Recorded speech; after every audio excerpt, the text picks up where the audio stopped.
Society has taught us to both love and hate our reflections, to know all of our imperfections inside and out, and find a way to love ourselves anyway. Our reflections, an image most do not find beauty in, find a way to love ourselves anyway, despite wishing to see someone else in the mirror. Most do not find beauty in themselves, except one girl. Despite wishing to see someone else in the mirror, she found a way to love herself more than most.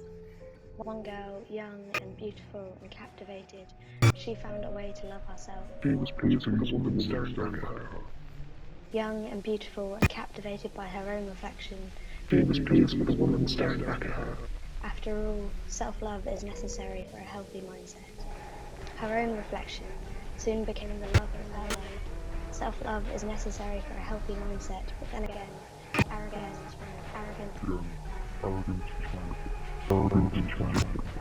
The love of her life was not anybody else, only her.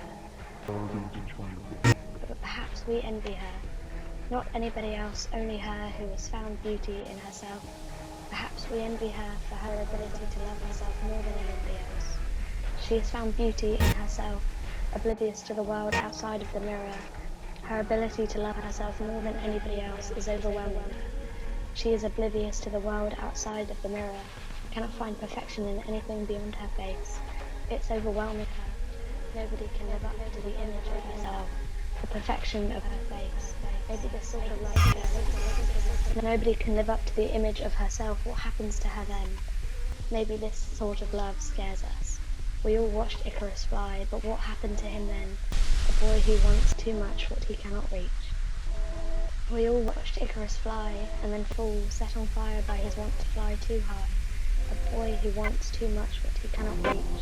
Perhaps we fear the same for Narcissus. Set on fire by his want to fly too high, Icarus did not survive the consequences of his desire. Perhaps we fear the same for Narcissus. For what happens when you are consumed by a love of yourself? Will she survive the consequences of her desires, intoxicated by her own reflection?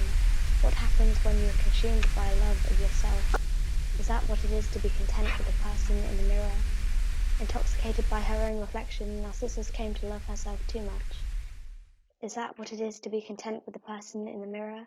Or has society taught us to hate our reflections more than love it?